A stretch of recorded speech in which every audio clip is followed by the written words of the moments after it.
আজকের ভিডিওটা 3D মডেলের ওপর, যে 3D মডেল কীভাবে তৈরি করবে। তো আজকে বেসিক জিনিস পাইগ্রাম ম্যাথ দিয়ে তৈরি করা হয়েছে, ঠিক আছে। সিস্টেমটাকে তো লাগবেই, আর র্যান্ডামলি একটা নিয়েছি, র্যান্ডাম যে তোমাকে জেনারেট করতে হবে, ঠিক আছে।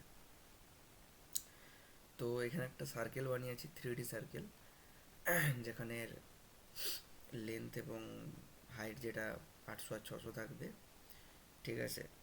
300টা পয়েন্ট থাকবে, রেডিয়াস থাকবে 200, ঠিক আছে। তো এখানে একটা ফাংশান তৈরি করা হয়েছে, ডটের ফাংশান আছে যেগুলো একটার সাথে আরেকটা কানেক্টেড থাকবে, ঠিক আছে। তো এই হলো প্রোগ্রামটা তোমরা দেখে নাও। আজকে সিম্পল প্রোগ্রাম আছে, বুঝতে পারবে না এরকম হবে না, কারণ প্রতিটাতে কমেন্ট লেখাও আছে। যদি তোমাদের কোনো জায়গায় প্রবলেম হয় আমাকে জানিও।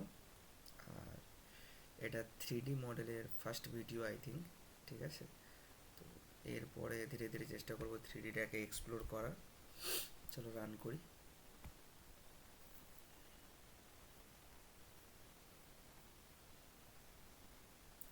দেখো, আউটপুটটাকে দেখলে তোমরা বুঝতে পারবে যে একটা 3D বল ঘুরছে, ঠিক আছে। পুরোপুরি 3D, মানে আমরা এতদিন দেখেছিলাম 2D ভিউতে দেখেছিলাম, আজকে কিন্তু আমরা 3D ভিউটা দেখতে পাচ্ছি।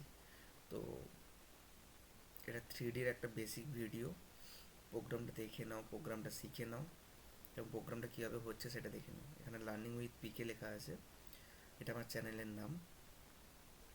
তো 3Dর ওপরে বেশি ভিডিও তৈরি করতে হবে, আমাদেরকে শিখতে হবে, আরও লার্ন করতে হবে এবং সেটা কমপ্লিট করতে হবে, ঠিক আছে।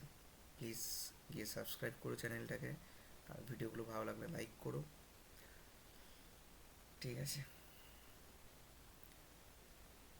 চলো, আজকের ভিডিও এখন পর্যন্তই, দেখা হবে পরের ভিডিওতে। বাই।